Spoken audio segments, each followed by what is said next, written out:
Welcome to SpellCast, the Gaming Wizards podcast. It's been a while, as is our usual. It's been longer whiles, but yeah, still. Yeah, we definitely take some time between things. We're just gonna open every episode with a mention of how long it's been since we've done an episode. Yeah, obviously. We got to maintain some kind of consistency. Even if that consistency is mentioning how inconsistent we are as far as upload schedule. Yeah, I mean, that's just part of the intro at this point. Yep. Welcome to SpellCast, the Gaming Wizards podcast. It's been X amount of time. X amount of years since we've recorded an episode. I mean, in this case, it's not yet. It's only been like some months, many months. Yeah, maybe not quite a year, but long enough that because we started recording them a little more regularly again, and I was keeping a notepad document on my desktop of things that I kind of wanted to talk about. Uh-huh. For oh, here's spellcast ideas. I just put stuff down, and it has been long enough that none of that stuff is relevant anymore. There were some roguelikes I was playing that I was we could maybe talk about this. I definitely do not have a problem and didn't start playing multiple gotchas at the same time. But it's okay, I'm not playing any of them anymore. You gotta get clean, man. Yeah. You gotta get out of that life.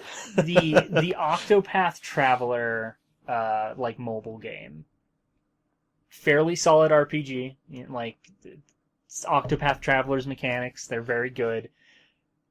At no point did I ever feel tempted to spend money, which I think is a positive for that genre of game, especially for one that is a Square Enix franchise. Oh. Because they tend to be really bad about that. The power creep tends to be kidding. Absurd.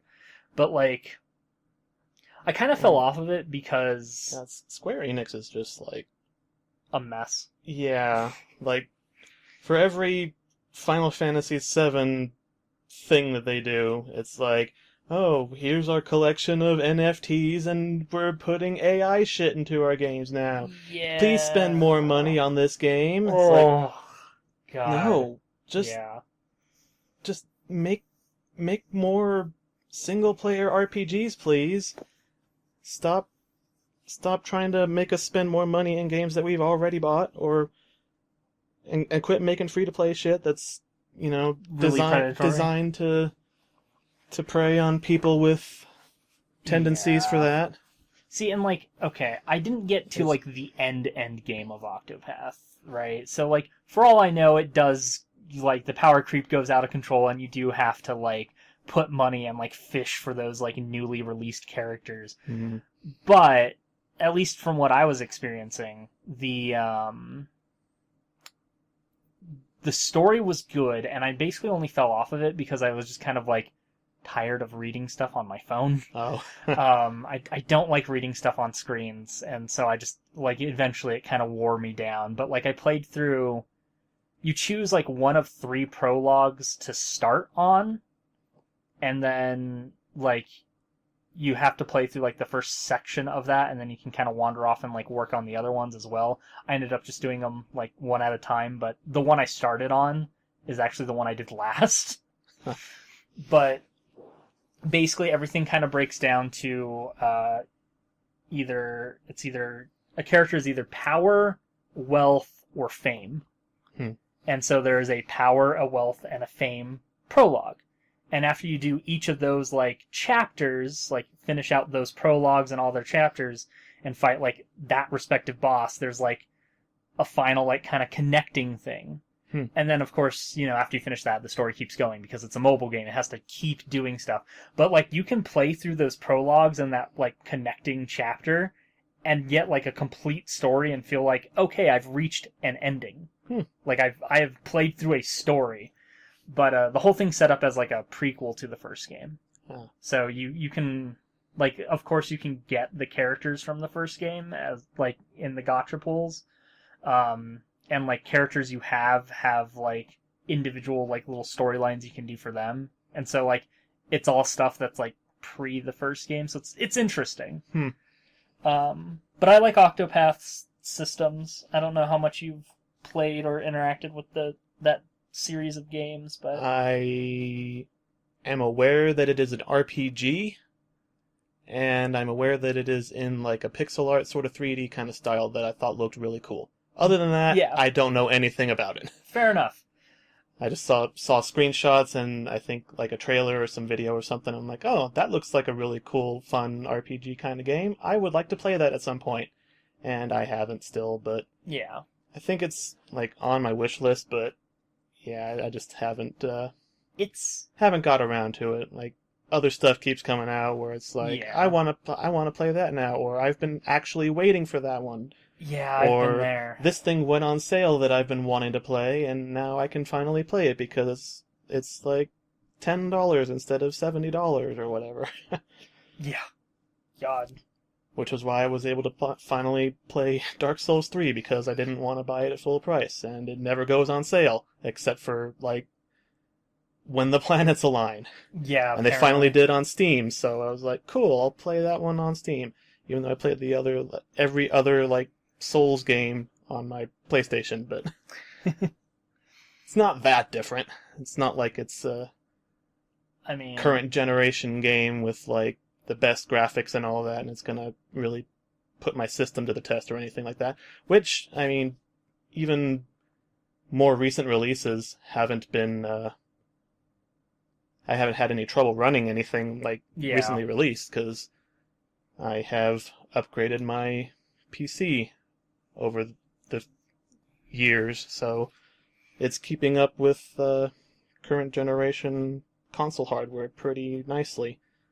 These days I play like 90% indie games, so like I don't ever have to worry about that kind of shit.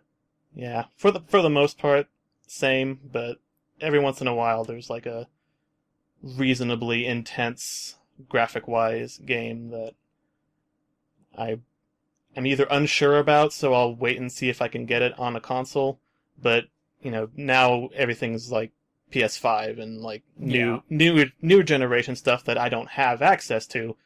So, it's either upgrade the PC some more to make sure it can play what I can't play on my consoles because I don't have that console. So, yeah, it was. Because I think there's like DLC for Horizon. Yeah. That came out. Either it's coming out or it came out not too long ago. I don't remember. But it was PS5 only. Yeah. They didn't release it for the PS4, which is what I have the base game on, and the only way I can play it. Because it's not on any other consoles except for PS4 and 5 right now. Yep. Eventually, I'm sure they'll bring it to PC like Eventually, they did the first one and some of those other. It'll be a couple years games, if but they do. yeah, it will be several years, but I'll be able to play it when it does, assuming they also bring the DLC, which they probably would, because it'll be like, oh, special like Game of the Year edition, all the DLC and all that shit. You would think they would. You would think. I mean, that tends to be what they do, though. Like, that's one advantage, I guess, to having to wait for so long if you don't want it on like a console, or if you can't get it on the console. When they bring it to the PC, it's usually along with all the extra content and stuff. Yeah, it's like the complete version. Yeah, the complete version. Yeah. So, yeah. It is nice that the Elden Ring DLC is coming out for PS4. Fair enough. According to my 5 seconds of looking that up, because I was concerned, because I saw the trailer and got a little excited. I'm like, cool, finally, DLC. Everybody's been waiting for this. It's gonna be for the console that I can actually play it on, right? And I looked it up, and someone said, yeah, it's for PS4 and 5 and the PC version. So it should be available, and I will play that when I get a chance to. But I hope you have fun with it. me too. I liked Elden Ring. I played through it twice. Not even doing like New Game Plus, like 2 different characters. Sure. I've never done New Game Plus in a Souls game. I just realized that. I mean, do you count Bloodborne? Yeah. I would count Bloodborne. Really? You didn't do New Game Plus in Bloodborne? No, I don't think I did. Huh. Every time I play through any of those games, it's a completely new character. Huh. Yeah, I did a couple of New Game Pluses in Bloodborne because I wanted the achievements, and it was easier to just go through the game again than starting a whole new character and all that. Yeah. Because I already had a build I liked and everything. Except for the boss in the DLC, because I waited until I was on like New Game Plus like 1 or 2. I got all the base game achievements or whatever. Yeah. And then I went into New Game the DLC in like New Game Plus 2. Oh, and man. that was a mistake because I could not handle Orphan? was that? Orphan? No, it was fuck. Lady Maria? Not Ludwig. Lawrence? Lawrence. Yeah, the big fiery lava cleric beast. Yeah, Lawrence is kind I of could an not asshole. could not handle him at like New Game Plus 2, so I started a new character, slightly different build. It was basically all strength, all hammer, all the time. Yeah. And yeah, had a much nicer time. Like it wasn't. It was doable, not necessarily like easy mode, but it was doable. And yeah, I had to fight the orphan like 10 or 20 times before I finally beat it. But yeah, I did. Sounds about right. I did finally platinum Bloodborne, and yeah, that was a time. You mentioning achievements actually brought to mind. I might have played a little bit in New Game Plus with my original save file. Mm-hmm. Because I'd already beaten the game. I'd went and fought the Moon Presence. Yeah. And so I want to say Bloodborne is one of the ones that like forces you into New Game after you fight the boss. Like Dark Souls 3, yes. you have the choice of going into New Game. Yeah, in all the Souls games, the Dark Souls games, you get the choice to either keep running around in your current world after you beat the boss, or maybe it's... In 3, you get the choice. In 3, you definitely get the choice. In the first one, I know it forces you into New Game. Yeah, that's right, and I want to say think. Bloodborne does the same thing. Yeah, Bloodborne definitely does. And so I might have actually done a little bit of New Game because fucking Chalice Dungeon. Fuck the Chalice Dungeons, man. Well, I love Dark them Souls 2. 2 gives you the choice. 2 and 3 both give you the choice. 1 doesn't. Okay, that tracks. Because I was trying 2 to and remember Bloodborne had simultaneous development cycles. Yeah. So it would make sense that if the change happened in 2, it wouldn't necessarily be there in Bloodborne. Yeah. But yeah. Everything after that is like, do you want to start New Game Plus, or do you want to do some things you didn't do in your current game world or whatever? Yeah, and Elden Ring also does that too. So. I want to say basically my file was just Chalice Dungeons, played far enough to get to the dream and be like, all right, let's go into the Chalice Dungeons. And that's all I've done in New Game, technically. I'm pretty sure. God, the Thimaru Queen was a hell to get to. Kind of a bitch to fight, too. I remember it being like a challenge, but I wouldn't say it was like unusually difficult as far as compared to some of the other fights, but sure. Yeah, it was. It was a pain in the ass in its own way, but yeah. I just put myself to public and summoned in a random person, and we made that fight a fucking joke. You can backstab her repeatedly. One of us would backstab her, she'd fall over, she'd get up, turn to face that person, the other one of us would backstab her, and that was the entire fight. It's the minute a second person is there, that entire fight becomes a joke. Yeah, I mean that's a That's a lot of the Souls games too. It's just like if you're having an unusual amount of trouble and you summon someone to help you, chances are you'll probably just destroy the boss in that. Like even with the added like health to, because when you summon someone, the boss gets like a health Bonus, boost or yeah. whatever. They get bonus HP based on summoning. I've never run into a boss where that made it not worth it to fucking Christ. Summon someone to help you. Yeah, no. There's always the advantage of having. Yeah, just even most of the time it's just the boss is not focusing on me, so I can actually do something instead of just dodge and maybe block.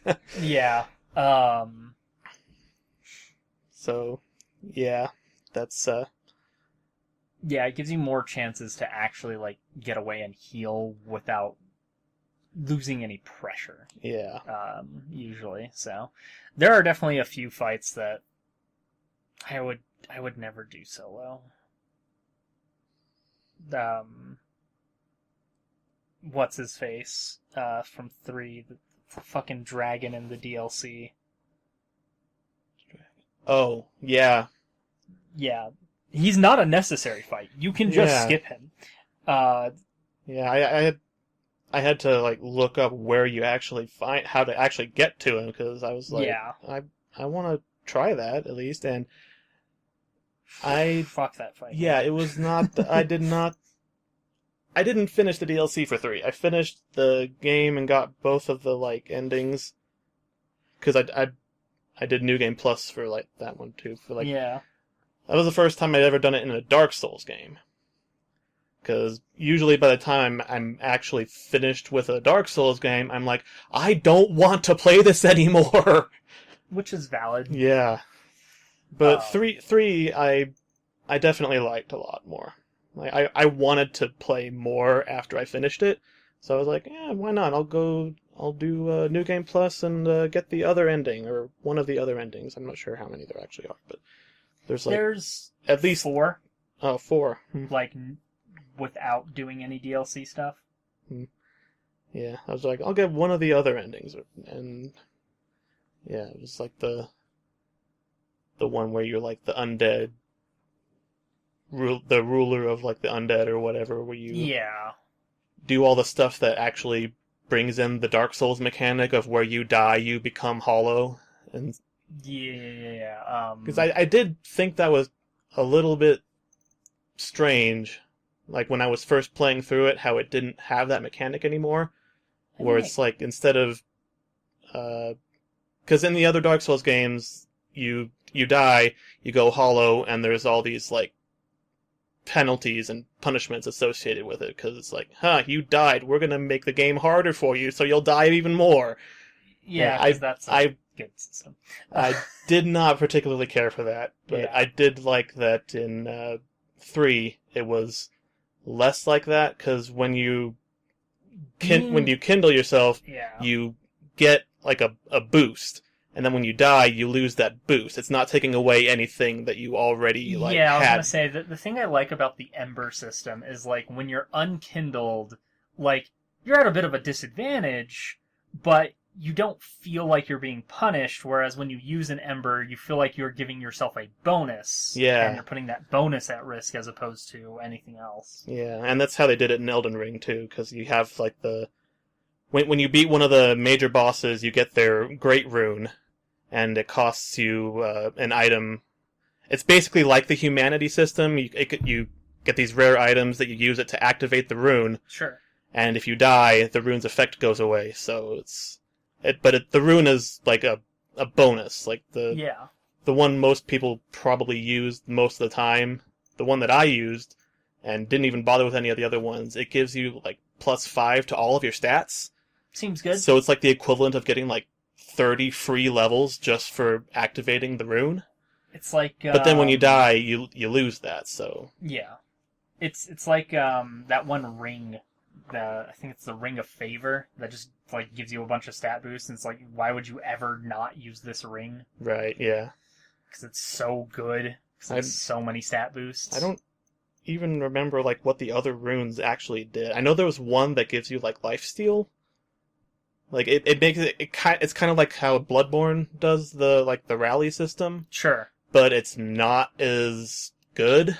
Oh, yeah. It kind of isn't really worth it just because of like the window you get to regain your health versus how much damage you can actually do in that amount of time, and it's just really not worth it unless you have a character specifically built to take like advantage take advantage of yeah. that. Yeah, so it's like it's a cool idea, and I might use it because I did like that how Bloodborne did that, but when I found out how not good it really was, I was like, I'll just go back to the other one that I was using that gives me a noticeable, tangible bonus to like all of my stats, because it's like, why would you use anything else? Yeah. Stuff like that is always just like a no-brainer of like, why would I bother with all this stuff? For me, the kind of stuff that I always use is anything that gives me more experience. Like in any game, if there is a thing that I can equip or turn on that makes it to where I gain more experience, I'm gonna go for that thing. So like, throughout my entire Dark Souls 3 playthrough, I never take off the Silver Serpent Ring. Oh, yeah. With the exception of boss fights, because it doesn't affect the amount of souls you get from a boss. Oh. So, like, I'll switch it out for, like, something that gives me, like, a little more dexterity or something. Because I do dex builds. Like, I'll do something like that. But generally, like, that ring never leaves. Like, I just have that on the entire time. In Bloodborne, for my runes, I get the 3 moon runes. And I equip all 3 of them. Because they stack. I don't think I ever really needed to, like, farm souls in Dark Souls 3. I just like to have as many levels as possible at all given times. That's fair. I think it felt like what the game gave me as I was progressing through it was usually enough to, like, get the stats that I wanted or needed if I was like trying to build up something for a specific weapon that I wanted to use, because I wanted to use axes, big axes, very big axes that require a lot of strength. Yeah, that tracks. So yeah, strength build. That's how I play Souls games. It's just strength build. It makes sense. Is it the most? It works. Yeah, it's not the most strategic. It's just hit the thing harder so it dies faster so I don't die. Yeah, no, that's definitely a good way to approach it too. Like there is a reason why my Dark Souls 1 playthrough turned into I am the boulder. I have big sword. I got really lucky, and off of one of the early Black Knights in like the first area. Oh yeah. It dropped the Black Knight Greatsword. Nice. Not just the Black Knight sword, which is already a great sword, but like the Black Knight Great Sword, like the really big one. Wow. And like the chances of getting that drop because there's like one Black Knight that will drop it, and they don't respawn in that first area. Mm-hmm. Once you kill them, they're just gone, so you can't really farm for those weapons until like the late game. So the fact that I got it that early was just like, well, I guess I'm doing a strength build now. Wasn't sure what I was doing before, but now I'm doing strength, which also made it to where I was more easily able to use Havel's armor, and then I just fucking bouldered through everything. And it's like, haha, this game is a joke sometimes. Yeah. I mean, that pretty much is just, like, my early, like, Dark Souls in particular experience is, like, I don't really know what I'm trying to do here, and then I'll find something that I really like, and I'll be like, okay, that's what I'm doing from now on, and through the next game, and the next game. Yeah. It will just be strength builds and giant axes. Maybe the occasional giant sword if it has a better effect than the axes. Yeah, my usual go-to is dex builds. That's where I kind of lean. I like being able to attack quicker and more often than just doing like one big hit, but Dark Souls definitely like rewards the one big hit a bit more in general. just as a franchise, Mm. because a lot of things don't give you enough of an opening to do multi-hits without putting yourself at significant risk. So Yeah. there's I kind mean, of a double-edged sword to I that. basically learned from Bloodborne, bosses are fast, you have to hit them fast, and you have to hit them a lot, and you have to dodge. God, man. So, I have never learned how to parry in a Dark Souls game, because I never use shields and I never block. That's fair. In Dark Souls 3, I use a shield mostly because the shield has a passive effect that it gets you more souls. Yeah. I always have that shield equipped. Well, no, that's not true, actually. I did use a shield in one area in Dark Souls 1 because there were archers trying to shoot me off of a narrow platform. Yep. And there was no way I was dodging through that because Anne Orlando is well designed. Yeah, so I was like, fuck it, I'm taking this big-ass shield, and I am just walking along this ledge and taking all these arrows to what would be the face if not for the shield. Yeah. What was I going to say? But yeah, I never used a shield in an actual fight, ever. It's one of those things where it's like, I will have a shield out, I will have a shield up, but I won't actually, block anything. I'll just roll when an attack comes anyway. Yeah. It's more just, the mental safety of, I have shield. Yeah. There was also a part in Elden Ring where I had to briefly use a shield because archers were being assholes and messing up my platforming. But, yeah. Just in one area. And not for actually fighting. Yeah. Just to not have my platforming fucked up by an arrow in the knee and knocking me off a roof and probably dying, or more likely in Elden Ring's case, because it wasn't high up enough to cause fall damage. It was just annoying having to go back to this one place where you can find a ladder to climb up to the upper level and do all this platforming across these rooftops, and yeah, it was annoying. See, for me, part of the reason why I could never play Elden Ring, and also the reason why I tend to need so many souls in all of the other games, is because I am at heart a completionist. I have to get one of everything. And so, like in Dark Souls 3, every shop I buy one of every weapon, every ring, every spell. Whether or not I'm going to use it, I have every single spell. I could have 3 intelligence and have every spell. That's the kind of person I am. And so I could never play Elden Ring because it's open world. And I don't think that necessarily actually adds anything to the Souls formula other than making it more tedious. I don't know. I feel like the open world format made me like it more than the Dark Souls games, just in general. But it also just a lot of the mechanics it improved on or adjusted. I could see when I finally got to play Dark Souls 3 all the way through, I could see a lot of the stuff that made it into Elden Ring. So I was like, oh, that's why Elden Ring did this or whatever. They, changed however it worked in Dark Souls 3 and all that. And yeah, because dual wielding weapons in Dark Souls 3, you kinda can't really. You can have 2 weapons, but you're not dual wielding. You're just using 2 weapons. Sure. And it's not quite the same, Yeah, you don't necessarily have moves that you don't use them together. You just swing with your left hand or swing with your right hand, and whatever you do with that weapon, you will do with that weapon. But you don't have anything where it's you swing them together or swing them in a certain pattern or whatever. There's a specific weapon that there's that kind of thing. There's I think it's one of the DLC weapons. I think. Maybe? I don't remember. But yeah, it's a pair of swords. Yeah. It's a weapon type, though. It's not you're not holding... There's a few of them, but yeah. Yeah.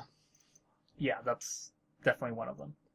But yeah, Elden Ring basically lets you have any combination of weapons, really. I mean, within, like, logic kind of dictates, like, you wouldn't swing a giant greatsword with the same, like, speed and everything that you do with, like, a little rapier or whatever, you know? Right. Like, it wouldn't work as well. You could do it, but it would be more like how it does in Dark Souls 3, where it's just like, you are using two separate weapons, you're not using them together.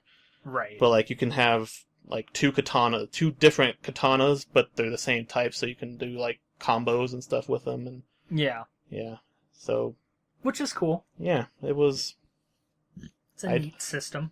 my second playthrough. I did actually do a dex build with two katanas. It started out as two scimitars, but I've seen people do double greatswords. yeah, Like, it's something. That's a choice. Yep. It's pretty good. It's pretty good. Yeah. So you said you didn't do all the DLC for Dark Souls 3? I got through it. I didn't beat the last boss of it or the dragon. Okay. I did basically like everything else. Like, I explored all of the areas and got to the final boss, and yeah, he's kind of an asshole. Gale is fighting the Orphan of Kos with Dark Souls mechanics. Like, it is a Bloodborne boss, but you're stuck to Dark Souls movement. Yeah, I would say that's the that's best way to describe that. That is a good comparison, because yeah, he jumps around a lot. He has a lot of ranged attacks and a lot of AoE attacks. He's very aggressive, very fast. Yeah. You pretty much have to cheese him, and there are definitely ways to cheese him, Mm. at least for his first phase. Yeah, I'm pretty sure I got through his first phase like a couple of times, but yeah, I just can't keep it up. Yeah, his second phase gets a little ridiculous, and he's kind of more able to avoid the cheese stuff, because, like, his first phase, he'll get stuck on the walls that are in, like, the arena, and so if you have the mist spell that just kind of does, like, damage when stuff is in it. Oh. You just kind of, like, move behind one of the walls till he gets stuck, and you just, like, put mist through the wall, and he'll just sit there and take damage. He'll eventually unstuck himself when he does, like, a jump attack, but you just have to, like, keep a wall between you and him, and you can get through the first phase relatively unscathed and go into the second phase with, like, full everything. Like, okay, cool, I have all my Estus, I have all my health. Gives you a better chance at that second phase, but Interesting. that's also apparently like the main cheese strategy for the dragon is to use that same mist spell, because it'll just chunk away at his health. But you also have to be spec'd into sorcery for that to be an option at all. Yeah. Never done a magic build. I was actually thinking about, because the Elden Ring DLC is coming out soon, like later this year, and I was thinking about like making another character and trying out a magic build, but I don't know. They're interesting. The most I've done is I did a magic hybrid build once in Dark Souls 3. It was basically a paladin build. So I was using like the miracles, so I had heals and like a lightning bolt, but it was also like a strength build, and the sword I used is the Executioner's sword, and it has a passive on it that whenever you kill something, it gives you back a little bit of MP. Oh. And so it was the perfect sword for that build of Nice. I mostly had built the character to play alongside someone, and so I was kind of their support, and like I had like the heals, and I still had decent damage because that's a good sword to use in general. But I was able to keep like my MP up without having to spec too much into like having the blue Estus instead of the Sunny D. But yeah. You can do some interesting like hybrid builds and stuff like that. I've never done a full magic build because it's just not my playstyle. Yeah, that's just... It seemed like... I mean, it's it takes you have to have like the intelligence stats, but it does seem like it's appropriate because it takes more like thinking and strategy to do that. And as much as I pretend to like that kind of thing, I don't really like that kind of thing. It's hard. Yeah, like I've done pyromancy in 3 a bit. Again, not like a full like focus on it, but like I'll start with pyromancer and like I'll spec into like a little bit of strength or a little bit of dex to use like whatever my preferred weapon is at the time. But throwing fireballs is fun. Yeah. And also pyromancy is where like the poison mist spells are. Yeah. So there's poison mist and toxic mist, which are 2 separate poisons. Yeah, So you can always thought that was kind of weird and annoying. It is a little weird and it's annoying when it's used against you. When you're using it on enemies, it's great because you can put 2 dots on everything. It's how I usually deal with mimics. Is I'll go up to the chest and I'll just poison it, and then I'll like sit there and I'll watch its health bar because it won't get up if you just poison it. Oh, if you don't hit a mimic, they don't get up. Huh. So you can poison them, walk away for a while, and come back later. Interesting. It's a really, really dumb way to deal with mimics, but it brings me no amount of like endless joy. I always just hit them with the axe. They die eventually. Yeah, I don't want to deal with fighting them. They do like backflips and stuff, and pain in the ass.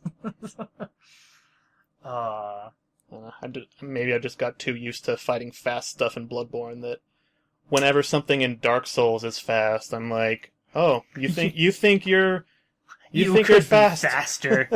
You think you're fast. Like, I will just drop this axe on your head and you will die. You think you're fast? I fought Lady Maria! Yeah. Didn't actually have too much trouble with her. I mean, a few tries, but wasn't as troublesome as I might have been led to expect, but she can be a bit of a pain depending on like what kind of build you have. Yeah, and, like, I guess that's probably you definitely true. have to have like the right mindset going in. She doesn't give you a lot of space. Yeah. So not great for blood tinge builds. I do recall actually using my gun a lot more in that fight, though. But yeah, I think by that point I had started building up one of the pistols. Because I usually use the blunderbuss just because it's more likely to... Easier to get those parries. Yeah. But it doesn't do as much damage. Not that guns do a lot of damage without bone powder anyway, but yeah, that's a whole other thing. I've only ever used them for like the parries and all that. But the pistol, what's it called? It's like a blood pistol that you get from... Is it the one you get in Castle Canehurst? I think so. The Evelyn. Yeah, that sounds right. Yeah. It's one of the 2 guns I use in that game. I use the Hunter's pistol at the beginning, and then I switch to the Evelyn when I get to Canehurst, because no other gun in that game has as good scaling as those 2. Those are the best 2 for like actually dealing damage. I just liked it because it was faster than the blunderbuss and all that, and it's very cool. Easier to parry Lady Maria with it. That's fair. At least as far as I found. Yeah. When fighting other hunters, like the big part is finding like the opening to like parry with the like once you have their pattern down enough that you can stagger them, like that's it, you win.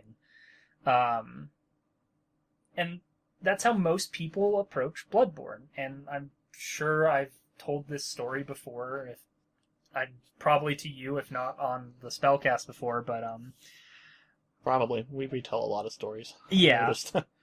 But in Bloodborne, since I always do blood tinge, people don't expect that in PvP. And so there was this time where we got invaded. I was playing with a friend, and this guy comes like running up, and we had gone down like the side path because we were in the nightmare with the brain, and so we were getting away from that because they wanted to fight us out where the brain was, so we would take all that like sanity damage. Right. And we were like, nah, fuck that. So we went to where the shortcut elevator is, but we hadn't unlocked the shortcut yet, so we were just standing there doing the make contact gesture. Oh yeah, waiting. You told me this one. Yeah.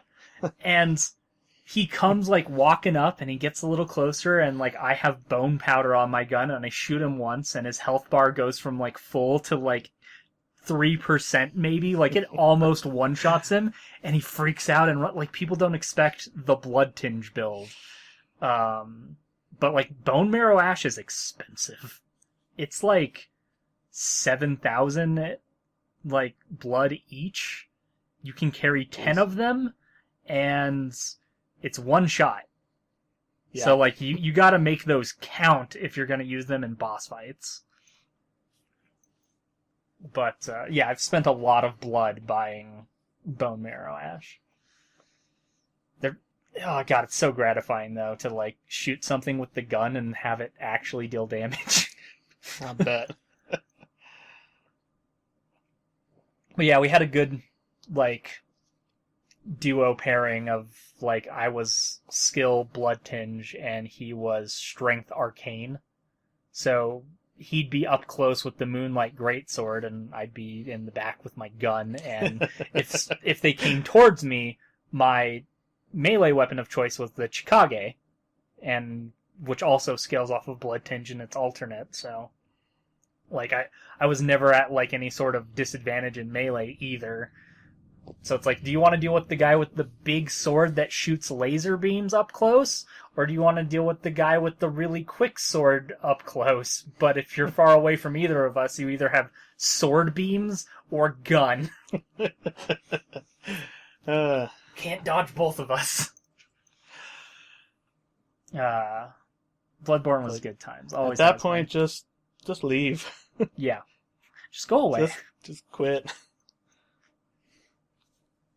Or accept your fate and hand over all your blood. Yeah. Hand over the blood. Smell like blood. Yeah. We would never, like, if someone, like, invaded, we'd never chase anyone down. Like, we'd let them come to us. So we would either go somewhere where we would wait for them, or we would just continue with the level, keeping an eye on, like, our back for if they showed up behind us. Nice. Like, just kind of depending on, like, where we were and, like, the available routes to go. I don't enjoy the PvP aspect of those games, like, at all. I think it makes them actively worse. Especially for new players, because you can get invaded in the first area by someone who was way higher level than you, and they just one-shot you, and you're like, cool, I just lost all my humanity and all my souls, and I... Yeah, I would tend to agree on that point. It's yeah. Yep. Like, if it weren't for I wouldn't say I've had, like, a terrible experience with that. Most of the time, whenever I have gotten invaded by, like, another player, it hasn't been, like, excessive. Like, where it's just constantly happening, or it's happening at the worst possible time, or anything like that. It just... I mean, most of the time I would probably still die, but... I mean, it just... It hasn't felt like it's been a tremendous hindrance to my overall enjoyment of any of those games. But yeah, I do think it would generally be at least a little bit better if it wasn't a thing. Yeah. Because I've never, like, invaded anybody because I wanted, like, an item that you get from, like, whatever covenant or whatever that you're trying to do, or to get like humanity or whatever. Like, because there's much easier, more consistent ways to do that. Yeah, the Covenant items, like I don't know if this is true across the board, but I know for like Dark Souls 3, all of the Covenant items that you would do PvP for, you can also earn by like killing specific mobs. Hmm. So you just have to like equip anything you can to like up your item drop rate, Right. you know, put on the mimic hat and all that, and just you can just grind mobs and get those items that way. And like that's how I do those, because yeah, I think Yeah, and PvP then is awful. in Elden Ring, there's a whole area with its own boss that you only get to by progressing a certain NPC's quest, and part of the quest is he gives you some of the invasion items, and you have to do 3 invasions. I think it's 3, but yeah, you just have to do the invasion. It doesn't matter if you win or not. As soon as you come back, it'll progress the thing. So yeah, that's really the only time I've actually like invaded anybody in a Yeah, Souls-like game where that's a thing. But I actually don't think in Elden Ring there's any of that incentive to. Like, I don't think there were covenants that were tied to, like, invading or being invaded or fighting off invaders. I think it's only to get, like, the items. Because, like the humanity, you get the thing that activates your runes, your great rune. right. But if I wanted to do that, I would pop some, what are they called? There's there's items that like increase your drop rate, and of course you have like the accessories and certain Yeah, armor and all that. So I'll just like load up on that and go kill rats in this one area where they infinitely respawn, that because like works. the equivalent of the bonfire is like right here, and then around the corner there's a room with like 7 or 8 rats in it, and they have a very low percent chance to drop that item. So you just Kill a lot of you just rats. boost your item drop luck and go to town on these rats like 20 or 30 times, and you'll get like 4 or 5 of the rune arcs.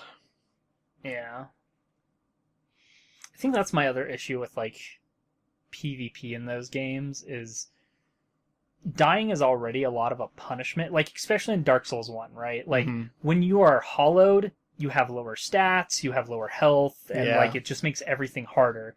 But by using humanity to unhollow, that's what opens you up to being invaded. yeah, And so like some other player who's just being an asshole can show up, kill you, and make the rest of the game harder because they killed you.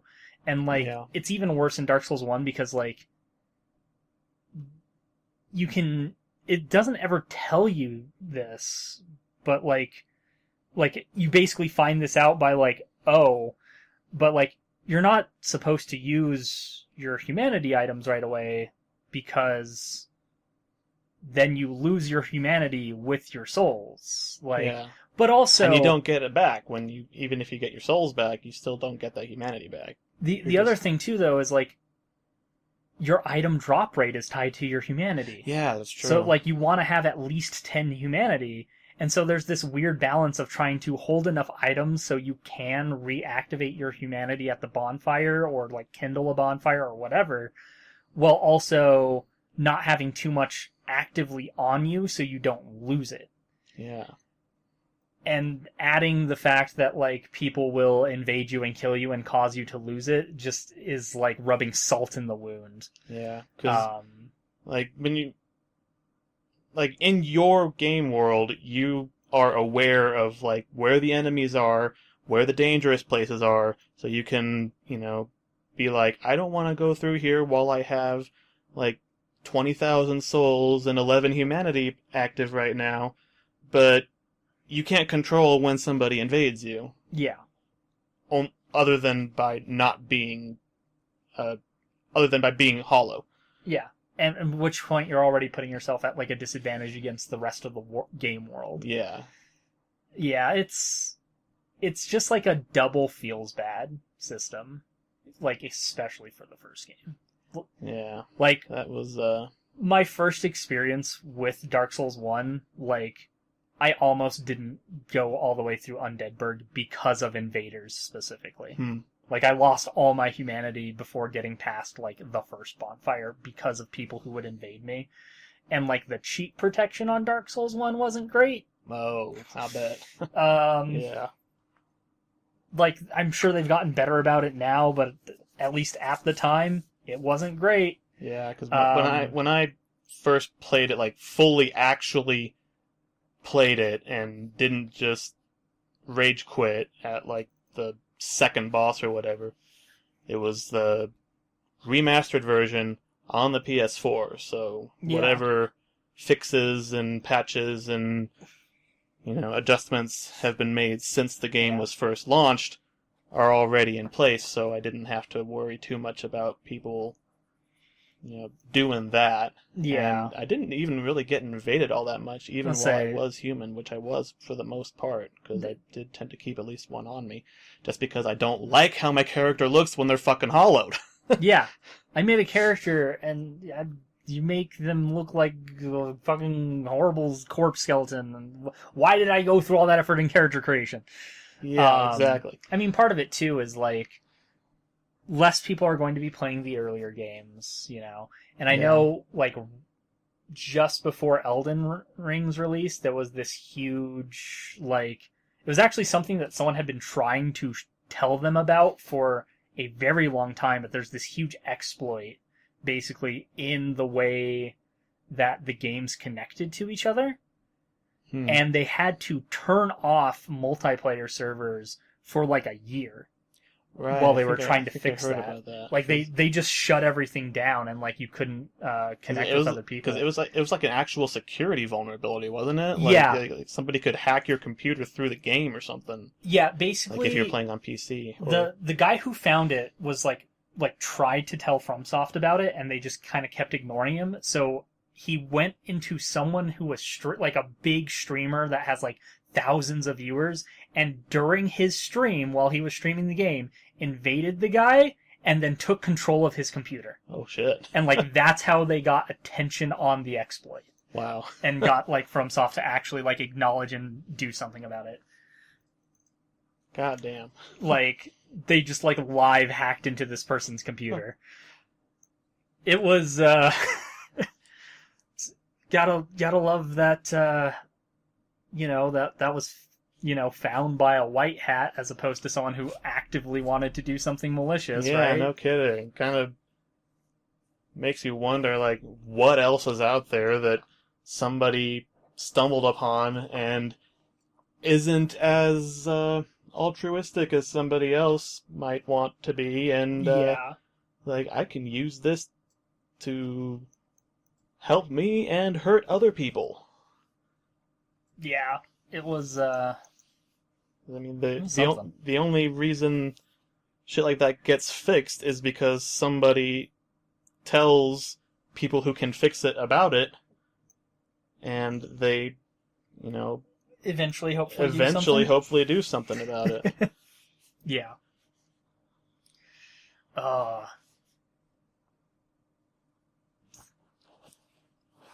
But yeah. I know a lot of people who are excited about the Elden Ring DLC, and I'm excited for them. I don't know if I'm excited about it, but I mean, I like the idea of having more of the game to play, because I did like the game. Fair enough. Personally, I'm just waiting for Trash of the Titans. That game was so good. I mean, yes, I spent the entire time I was playing the demo on stream talking, like, directly comparing it to Final Fantasy Tactics. But I was making those comparisons in a positive light, and, like, that's usually a good thing. If something can remind me of Tactics in a way that, like, makes me feel joy, like, that is a positive for that game. I'm really curious, like, how much more depth there is, like, if there'll be other characters beyond, like, the 4 that you have in the demo, like, how much will actually be in a run, as opposed to like just, like the few levels I played and the big rat boss, because that rat boss was really well designed, and now I want to know like what else they have planned for that, and like how much more depth there will be. Like if it is more or less just what's in the demo, I'd still be okay with that. I still think it'd be worth playing. But like the more they're able to put into it and the more depth that they are able to have, the more excited I'll be about it, and like the more time I will ultimately invest into it. Look at Risk of Rain 2. Yeah. I have way too many hours in that game because there's plenty of content, and there's DLC coming for it again sometime in the next sometime. I think it's supposed to be this year, but I'm not 100% sure. Nice. I know they've talked about the DLC for Risk of Rain having like all of the same like each DLC having like the same kind of amount of content. So like Survivors of the Void added new levels, it added 2 new characters, it added a bunch of new items, and so like that's the hope going into this new one, is that they're sticking to that like original promise of like, okay, so like the DLC is going to be substantial. We're going to have new characters, new zones, new final boss, new items. So we'll see how well that works. I'm just hoping that it doesn't, because like Survivors of the Void changed a lot of like back-end stuff and like a lot of like foundational stuff to the game, and so a lot of mods had to update specifically for Survivors of the Void. And I'm hoping that because they already have that framework for like turning on and off like expansions and stuff, like I'm hoping the new DLC won't be fundamentally changing anything on the back end that messes with mods, because it would be really sad to see some of the mods I have depreciate and be like unable to be used because of changes like that happened, and no one's keeping those mods up to date anymore, Yeah. Because there's a lot of Risk of Rain 1 characters that people have that like didn't make it to 2 that people have made mods for to put them into 2. I can play Chef, and I like playing Chef, and I don't want to lose Chef. His Risk of Rain 2 incarnation is really fun. I've only done like 2 runs with him, but God, he's fun. I really like. He was probably my favorite one in the first one, just because of the one time I had a really good build for him, because there's like the item that resets your cooldowns when you get a critical. Yeah. And then there's items that boost your chance to get a critical. And every projectile that you fire has its own separate chance to get critical hits. Yep. And his ultimate is basically bullet hell with cleavers. So I was basically able to just keep spamming his ultimate like as often as he would use a normal attack, because of the high crit chance and the crit resetting the cooldown for everything. And yeah, it was basically 0 cooldown for his ultimate. So it was just cleavers all over the screen all the time.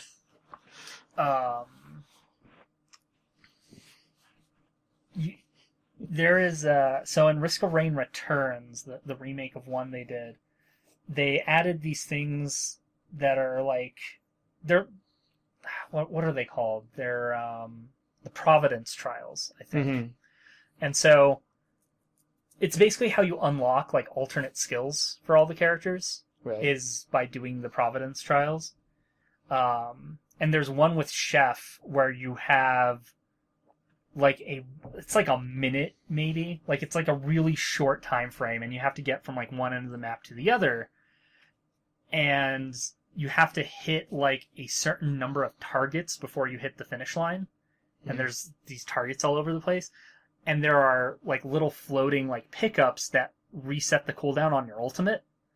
And so you basically just use and like you start with like a like certain items that like, give you like the extra jumps and stuff.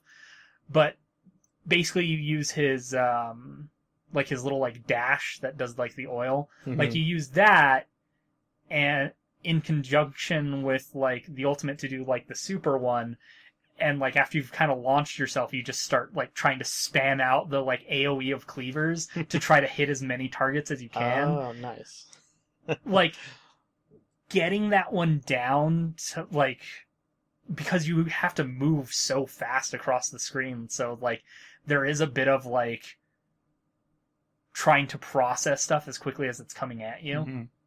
And like, oh, should I go up or down here on this path, and like what point should I activate like the ultimate here where it's going to hit all of these targets and not just like a couple of them. It's really fun. Like, I have mixed feelings on the Providence trials because some of them are too easy. Some of them are way too hard, like almost impossibly so it feels. And then others are just kind of there. So it's like the balance on them feels really weird. It's like some of them just feel like way too skewed one way or the other. But like a few of them are really fun, and that was one of them where it's like it took me a few tries, but like it felt good to do it. But like some of them require a level of precision that I do not think is easily possible in that game. Huh. Yeah. It's good though. Yeah, so actually, I was looking for an excuse to talk about Jedi Survivor, because I've been playing that, and there are actually, throughout the game, you find places where you basically do like a little trial. Okay. Kind of like that, and yeah, kind of the same idea. Some of them are ridiculously, almost pathetically easy, and some of them, it's like, now you're going to fight 2 Rancors. And I'm like, why? The first one had me slaughter like 5 squads of battle droids, and now I'm fighting 2 giant monsters. 2 of them! One of them was enough of a pain in the ass to try and fight the first time. That seems fine. It's like, yeah. But then there's also ones where it's like a bunch of parkour, where it's like you have to use all the like traversal stuff that you get, which is a lot, and I almost don't like it. Like, there is a lot in this game. Yeah. And it's just a lot. Fair. That's the one that's, like, kind of the Star Wars, like, Souls-ish. Yeah, kinda. It, like, not quite, but, like, a little bit. It has those influences. It has elements, but, yeah, it's actually more of a Metroidvania, really. Okay. Like a 3D Metroidvania. Like, even the first one was like that, too, but it was more... Metroidvania is my trigger word. It was a little more condensed, I felt like, and... Fair enough. Yeah, it was fun to go back through all the areas once you got a new power and, like, find all the collectibles and stuff. There is too much in the sequel. Like, too many collectibles, too many new powers that you're still getting almost at the end of the game, which... I mean, is kind of weird to be complaining about, because that is a thing in most Metroidvanias, like even the actual Metroid games. You're still getting new powers relatively, like, right up to the final area, pretty much. Yeah. So, but yeah, it just feels like they overdid it. Gotcha. Because there's like the main hub world that you first go to, and it's basically a big open world map. Okay. And then there's another one that's kind of the same way, but not nearly as big. It's just mostly a bunch of stuff that's spread out over a bigger area, but there's not anything in between it, really. And, yeah, you'll go through, like, even the tutorial level, basically. The first mission where you first start playing as a character. It is nice that they give you all the stuff that you had at the end of the first game. They didn't come up with some bullshit excuse to not to suddenly forget. It's like, no, my power up. Yeah, it's not like, oh, suddenly I spent a whole like part of the game learning how to force jump, and suddenly I forgot because it's been like 2 years since that happened or whatever. You got hit with a rock and have amnesia. Yeah. Yeah, they don't do any of that, which is nice. But they did kind of overload it with more new stuff that Gotcha. and some of it doesn't even really make sense, like that you have to relearn how to do this or learn how to do it. Cuz like you don't learn how to do this until probably like 75% through the game, but it's basically like pick something up with the force and slam it down. Okay. And you use that to like lift up platforms or like do stuff to like certain heavy doors. You can't do that throughout most of the game. Okay. And then suddenly there's a part where you need to, and your character just has like this flashback. Oh yeah, I remember when my master taught me how to do this. It's like, why are you remembering that now and not like 20 hours ago? That's silly. Yeah, and it's just weird. Maybe it would have been better if they just hit you with a big rock and made you have amnesia. If there was some like excuse for it, but no, it's just like suddenly I cannot progress unless I lift this heavy door. Oh yeah, I know how to do that. Oh yeah, I've known that this whole time. Like, why? Why couldn't we do that before? There were like 4 chests back there that I couldn't have gotten to, and now that you need it to progress, you can do that now. And now I have to backtrack to all those shit. Yeah. Yeah, and I don't even mind like the backtracking. I never minded that, as long as they have there's a fast travel system and everything, so it's not. I mean, I don't mind backtracking in Metroidvanias. Like, it's part of what makes a Metroidvania, right? Like, you find things that you can't interact with, and then later you get the power to interact with them, and you're like, oh, I remember this thing over there. Yeah. But the fact that it's an ability that you should have, and it's just right. Yeah, it's not. That's where it's like, okay, this is just padding. Yeah, because like there's other times where it's like, oh, you need an upgrade for the droid because the droid can do this whatever thing. Like, that makes sense. That's something that the droid could not physically do until you got this item that lets him do the thing. Right.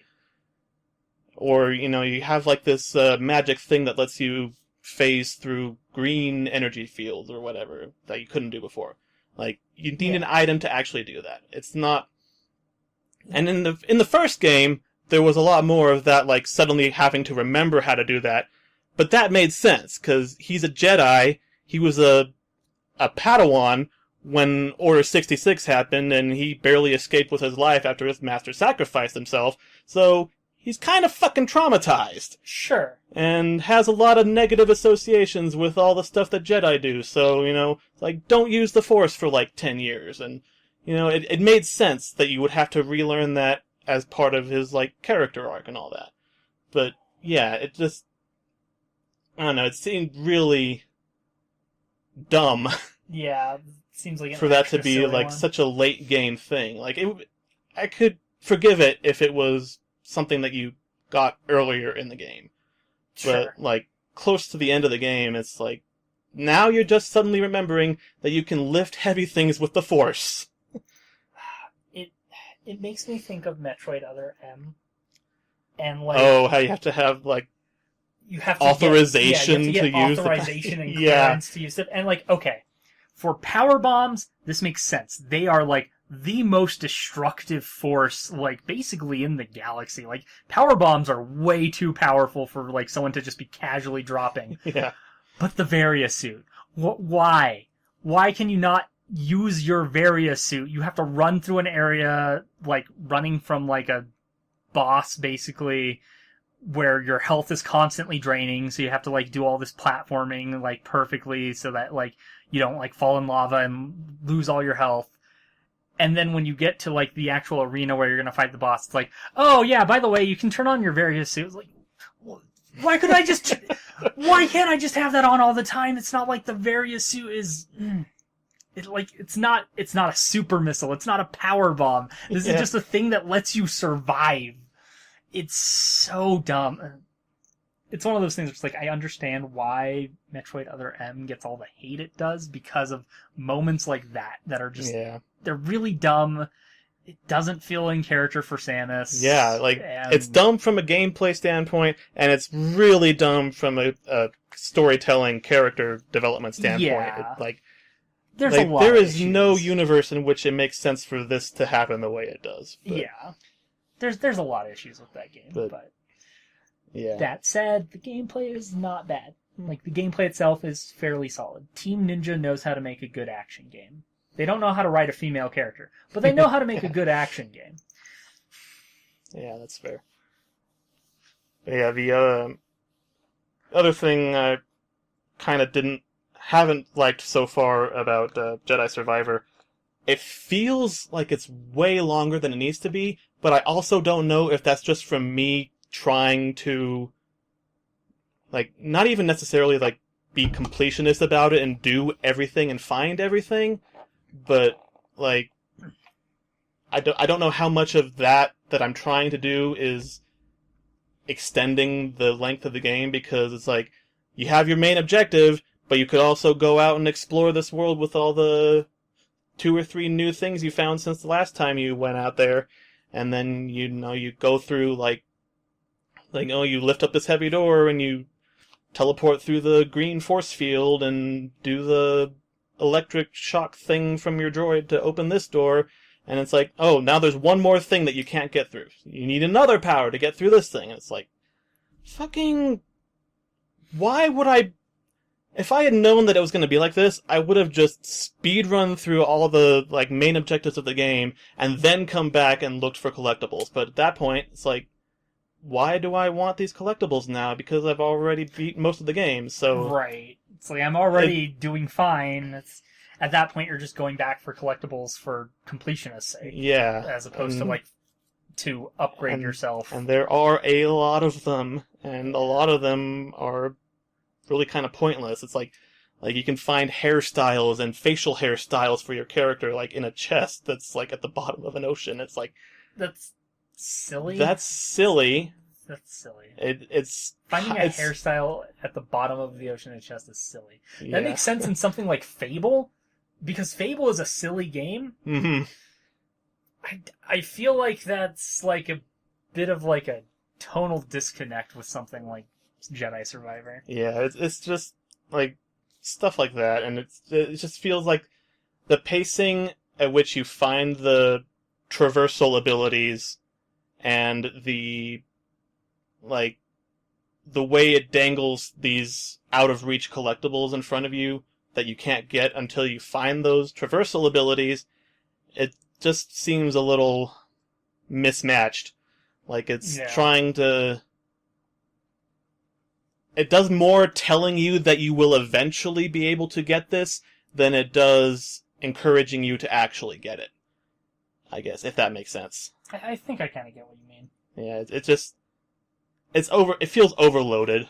Yeah, that's a problem I have with a lot of bigger AAA stuff in the most in recent years in general. Is just there's a lot of stuff to be stuff, as opposed to really adding things. It's just there's 1,000 collectibles, because why not?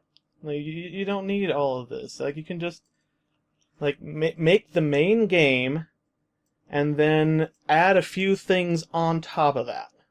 Yeah. You don't need to go overboard. You don't need to overload it. You don't need all of this, and yeah, I don't know. Yeah, there's a point where it feels like padding. And then it does also...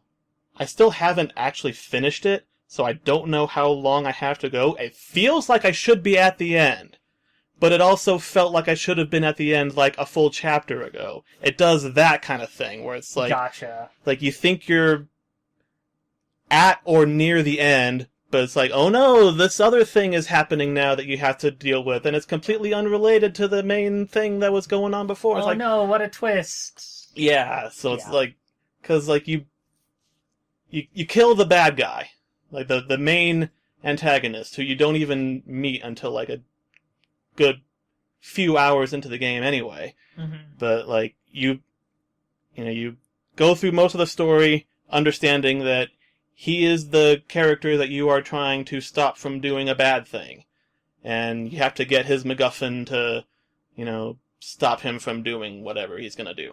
Yeah. And then you do that, and you take the MacGuffin back to the other Jedi people, and it's like, yay, we did it, we beat the game. And I mean, that boss fight did feel kind of anticlimactic and all, but I guess we're done, right? And all the characters in your little party have this moment where they get together and just sit around a campfire and have a peaceful moment in a galaxy where they've all been running from a war. And then it turns out, no, there's still more stuff we have to do with this MacGuffin, and gotta take the MacGuffin to the Magoogly. Yeah, and it keeps going. It's like, oh no, somebody stole the MacGuffin, and now Darth Vader's here again, and you have to fight Darth Vader again. Well, yeah, of course, you can't not put Darth Vader in a Star Wars thing. It did actually catch me off guard when because I wasn't expecting it. It's like Sure. you fight Vader at the end of the first game. He's the final boss, really. So, I didn't expect them to pull him out again, but they did. Yeah, of course. And I was kind of like, oh shit, that's Darth Vader. I'm gonna have to fight him again, really? And yeah, that's kind of where I'm stuck at, because he is not easy. Fair enough. And he would be easy if I were allowed to play as the character I've been playing the entire game, with all my health upgrades and all my lightsaber upgrades and abilities and all that. But you have to play as some side character. You have to play as a different character. Oh, that's the worst. And yeah. That's the worst. I have 11 charges for my healing item, because it does that thing where it's you find upgrades to your healing item and you can use it basically whenever you want, and then it resets when you use a checkpoint thing or whatever. The character you fight Vader with has 4 total. Cool. Awesome. And Vader hits very hard. Of course he does a lot of damage. Yeah. And so don't get hit. Easy. Easier said than done, because the only way to damage him is to actually parry him. Because you have to... that's how most of the game is built on. It's you have to... Sure. For most of the melee enemies, at least, or the enemies with lightsabers, you have to block them and time your block to parry them, and it wears down their block meter. And then when that goes away, they stagger for a moment, and then you can get some hits in. Vader has very limited time. When you manage to get his block meter down, you can hit him 2 or 3 times. It does tiny little chunks of damage. Sounds awful. And he has combos, and there are unblockable moves that are very well telegraphed. The enemies flash red when you can't block what they're about to do, so you know it's oh shit, I have to dodge this one.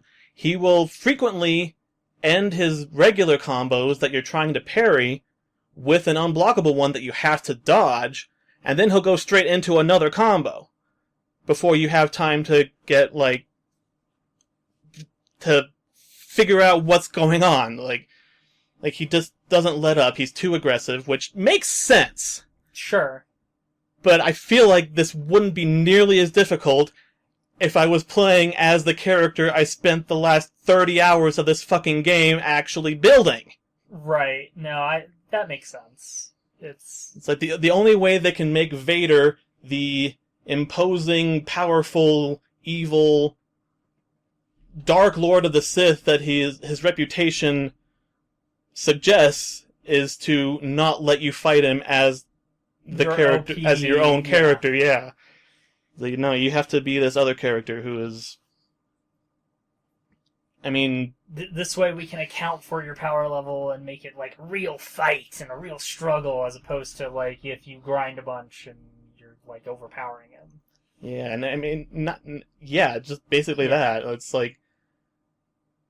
and you don't even get to, because you have the different lightsaber stances, because your main character, he has his regular lightsaber stance, which he's just using the one lightsaber, normal lightsaber fighting. Or he can use 2 lightsabers, or he can put them together and make a lightsaber staff.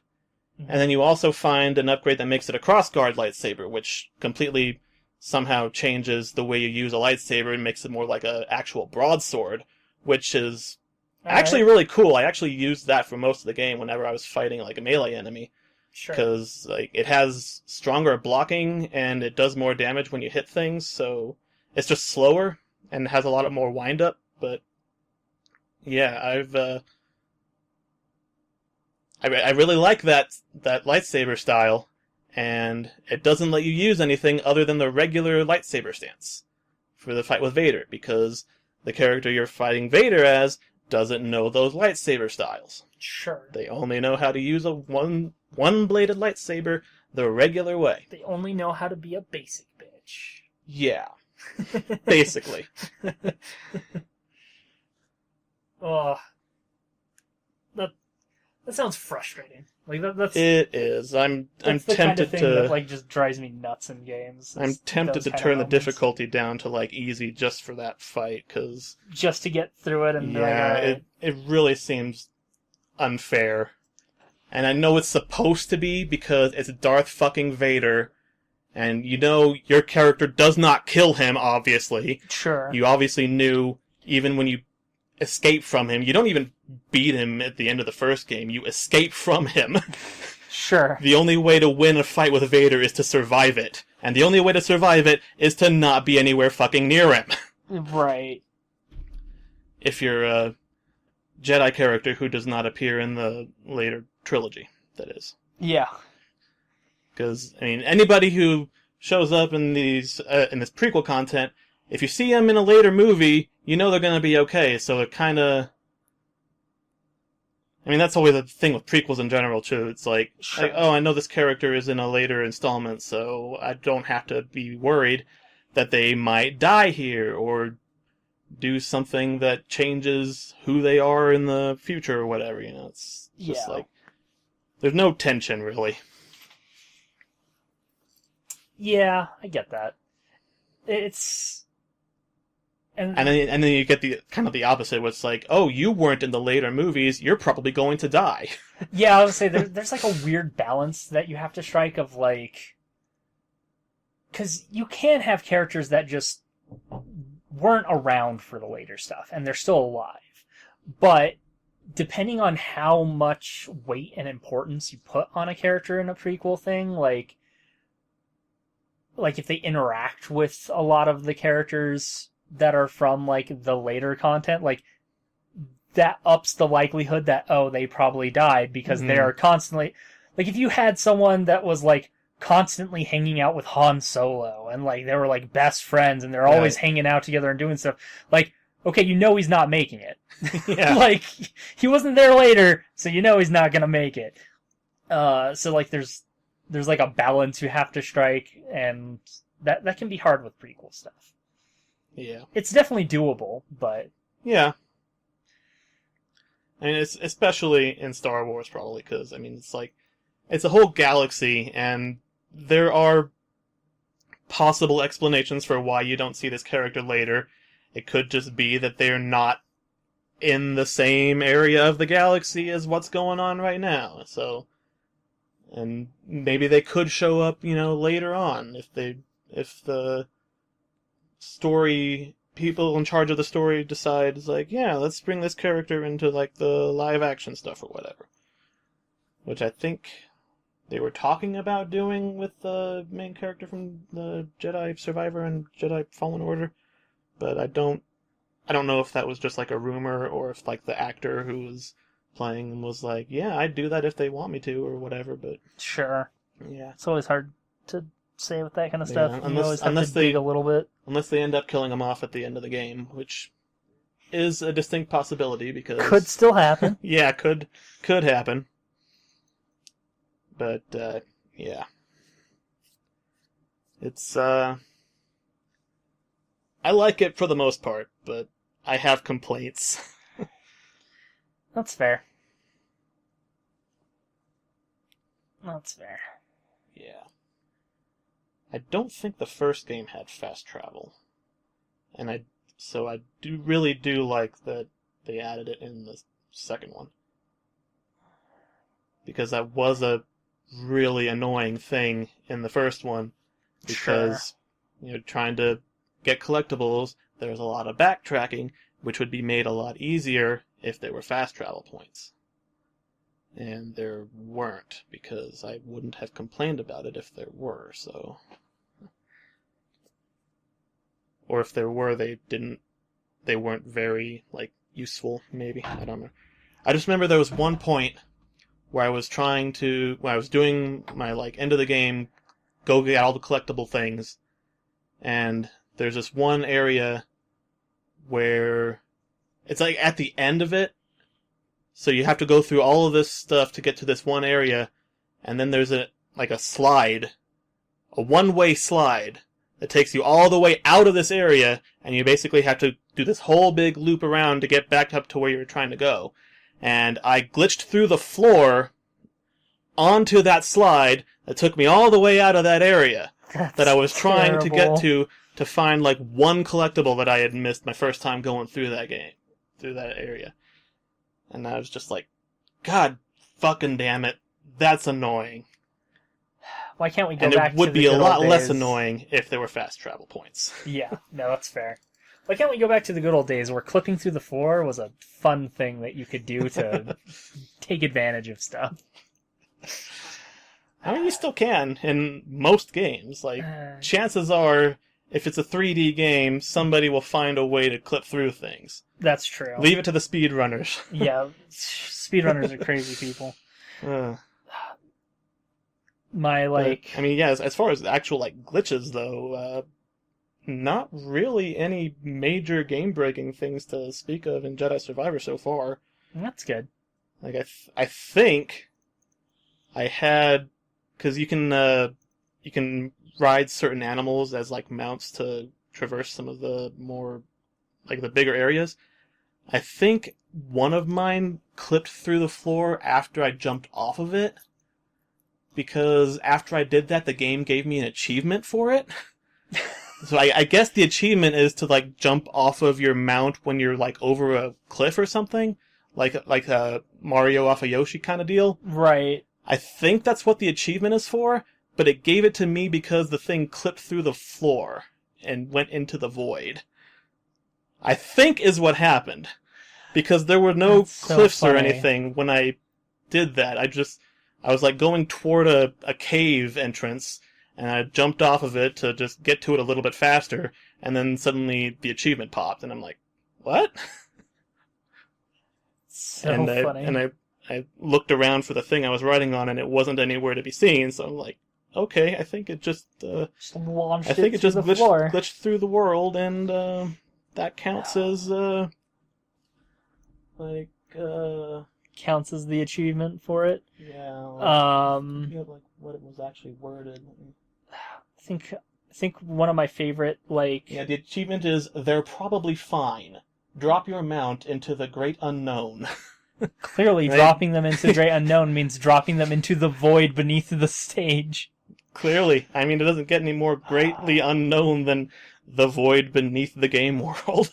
So the three, like, clips that I think of the most when I think of just, like, clipping through stuff is in I think it was in, like, the... I'm not going to say new because they haven't been new for a while, but, like, newer Hitman games. Uh-huh. There's a YouTuber called Bed Bananas, and he made this series of Hitman videos that are, like, completely silent, where he just kind of plays the character as, like, the weirdest sociopath.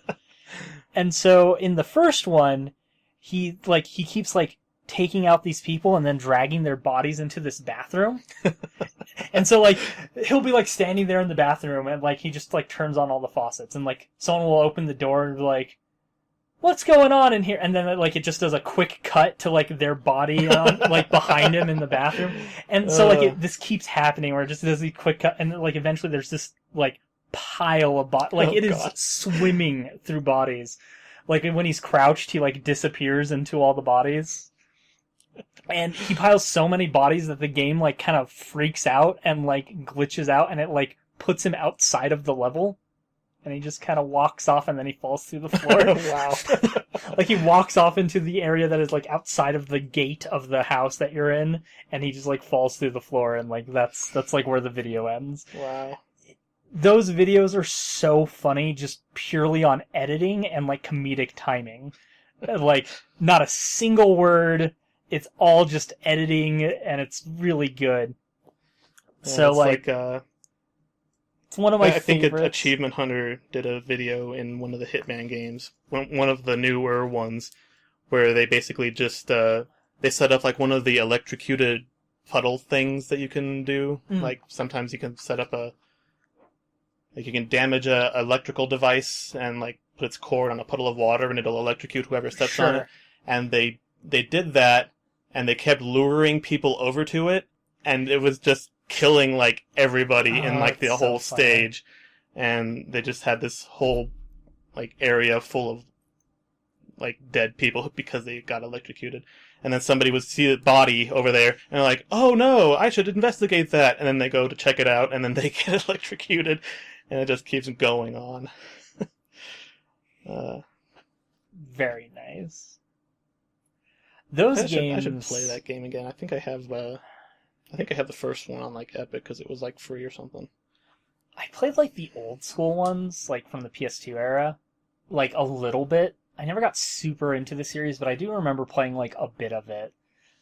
But those games are actually very well detailed. Like the newer ones are pretty good. I think they had some issues on release, like glitches and stuff, but like they have been fixed and since those like issues. And there was a video where like somebody throws a suitcase at an NPC and it like locks onto them and it just like follows them while they're like on a vehicle or something. Yeah, they're on a jet ski. I know the video you're talking about. Yeah.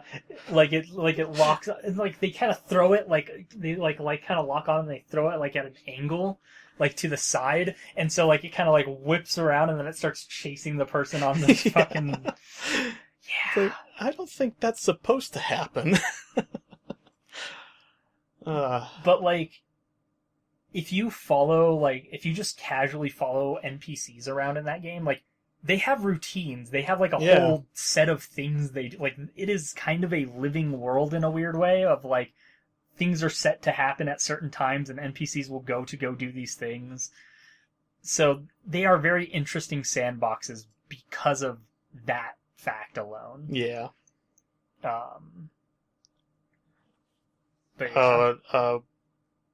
One of the challenges, like, I don't think it's like an achievement. I think there's like challenges, like extra things you can do in certain missions. And there's one where I think it's you kill somebody by sabotaging like a mounted moose head, so that it falls on them.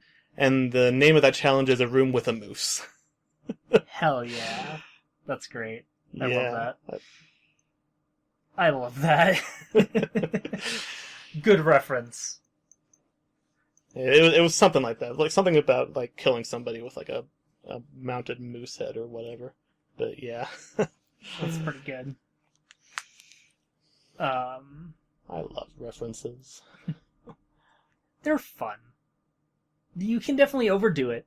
Yeah. But they're fun when you have just like a couple little nods here and there.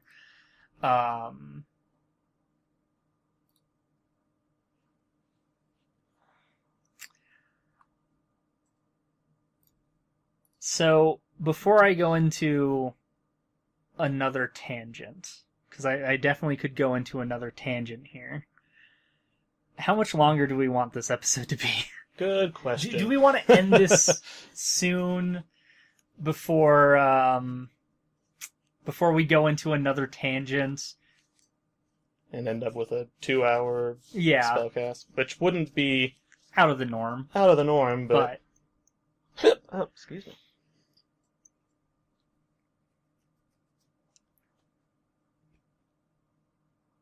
I mean, should we end it now, or... I think we're at a good length to end this, and I could save that tangent for another time. Fair enough.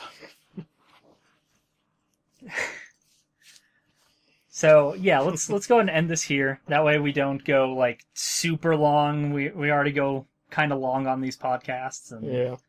I think an hour and a half is good enough for today. Yeah, hour and a half to 2 hours is generally kind of what we try to go for. Yeah. 2 hours on the long side, but... Yeah. And then we occasionally have a 4-hour one.